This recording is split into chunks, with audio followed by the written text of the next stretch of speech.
Hi everybody, welcome back to my channel, and I am back with another tag video.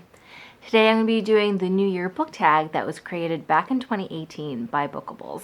And I'll list that original video down in my description box below.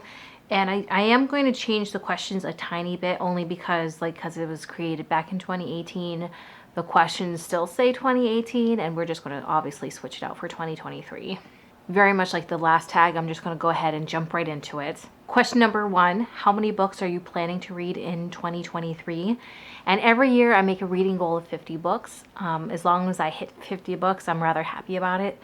Once I hit 50, I usually will then try to aim for 75, but honestly, the main goal is 50. I try to keep my number relatively low because sometimes at the end of the year, I'll be struggling to hit 50. So I had decided that 50 is a consistent number for me, and as long as I reach that, I'm okay. Because I don't want to stress about trying to hit a certain goal when reading is supposed to be fun.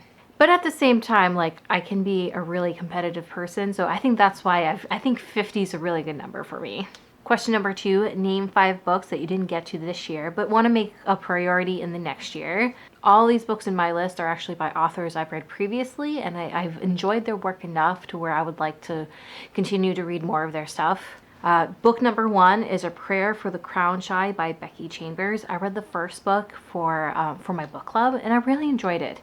I really love how the idea just really focused on you can be a valuable person to society without having to always be productive. And I'm curious to see how that will continue in book 2. Second book on my list is Love on the Brain by Ali Hazelwood.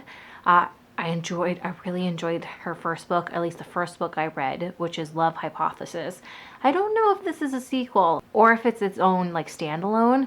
I do know it's a romance. It kind of plays on the same tropes, and if I really enjoyed the first book, I think I'm going to enjoy this one. And I kept actually taking out of the library only to bring it back because I just couldn't make time for it. Third book on this list is Sea of Tranquility by Emily St. John Mandel. I enjoyed that first book that kind of made its rounds on BookTube. What's the title? Station 11. That's the title. And I enjoyed that. According to Goodreads, I actually rated that 4 out of 5 stars. And obviously, in my brain, as I point to my chest, in my brain, because, that's where it lives, I always try to make it a point, if I rate something higher, 4 stars and above, I think it's going to be one of the authors that I just really love. So I'm going to try a second book by this author. I don't know what's it about. I kept seeing it at my library and again bringing it home only to bring it back because I just couldn't make time for it. And it looks like this one is also kind of has this dystopian feel, very much like Station 11. The fourth book is Book Lovers by Emily Henry. I really liked The People You Meet on Vacation. At least I liked it enough to where I'm interested in other stuff by her.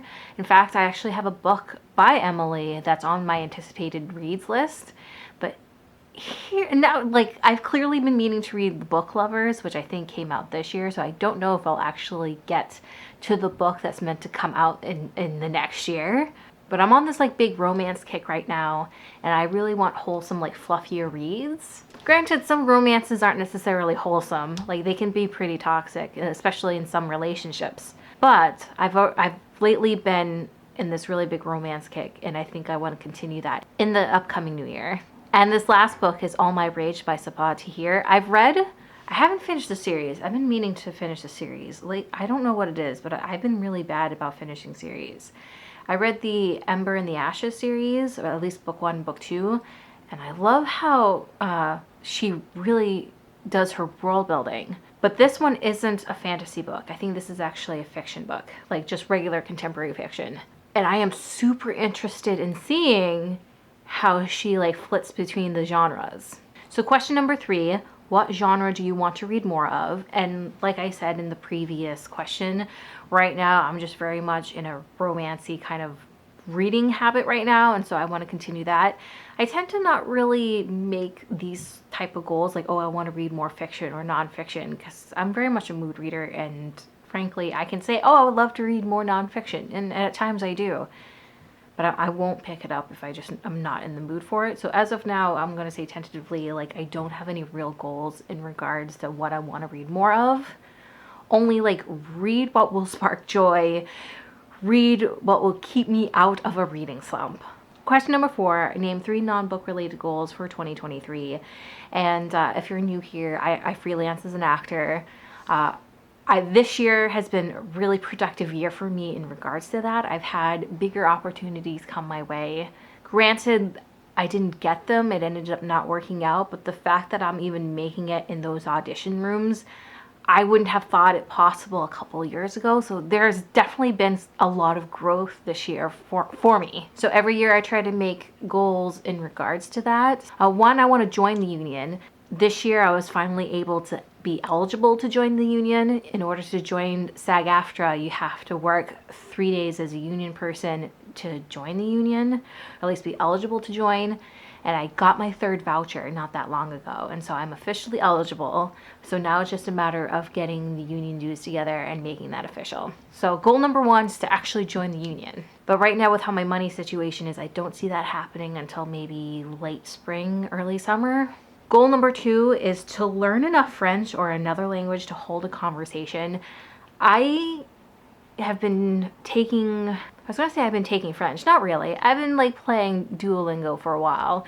And I took French in high school, I took French in college, and you'd think I'd know enough at this point to have a general conversation, but no. I can ask where the bathroom is and order breakfast, but that's pretty much it. And so this past year, at least the last half of the year, I've been making a point to do Duolingo more to really brush up on that skill set, because I feel like it would be really beneficial to me to actually know a language. My goal is to actually eventually move out west to California. In that case, I should really learn Spanish, but French as of right now is easier. And my last goal is to improve my ability to do accents. I feel like now I can do an Irish accent pretty good. It took me several years to feel confident in that. And this past year, and I had an audition that asked me to do an English accent. I literally had spent the entire weekend just quickly learning how to do it and making it sound believable. And when I submitted my self-tape, I was like, oh God, they're gonna know I can't do this and they'll never have me walk in the audition room again. Shockingly, I didn't get the job, but I got an email for an audition that said, hey, you made it onto our shortlist for this project. And the reason I didn't get the project, or at least biggest part I didn't get, is because they actually postponed the project. And I was like, oh, wow. So my accent was actually pretty decent. So now I want to like build on that and actually gain that confidence like I do have with the Irish accent. I feel like anyways, I can always be practicing accents. Like even the one that I'm like super confident in now. I want to make that a priority in the next year. Question number 5, what's a book you've had forever that you still need to read? And this one, I swear, I try to put it on some sort of TBR list every year, and it's Iron Cast by Destiny Soria. I've had this for a minimum of a handful of years. I got this when I went to, was it Boston's like YA like book festival, and it's usually in Cambridge if I'm remembering it correctly. And I bought it there because it's set in Boston, and whenever I see something set in Boston, I immediately pick it up and I want to read it. It's actually why I read Woman in the Library, even though I'm not a huge fan of mystery books. That was set in Boston. So I want to read this. It's set in like early like 1920s Boston, and our main character does have the ability to do magic. And I've been meaning to read that for absolute years, because the last time I went was before the pandemic. So I've had this for years, and I've been meaning to read it. And I would love to make that a priority in the next year, because I'm pretty sure I'd really enjoy that. It's funny. And speaking of that book festival, I remember like one of the times I went, I can't recall if it was like the last time or the time before that. It's like I bought a book, and I guess when I put my card in my pocket, it must have fallen out. I had no idea it was even missing until like one of the people working the event messaged me on Twitter saying, hey, we found your credit card or your debit card. Would you like it back? Can I send it back to you somehow? I'm like, I had no idea it was even missing. So I immediately went to my wallet. I'm like, it's gone. I'm just glad a good person found it, because otherwise I would have been so SOL. Question number 6, one word that you're hoping 2023 will be. It's kind of hard to find that word. Anytime, like, I've been really overwhelmed and stressed out within the last few months and burnt out, and I just want peace. I want contentment. So I don't know which one is the better word, but those two words really fit the vibe that I'm hoping next year will be. And the last question is to tag a friend. I'm not going to do that.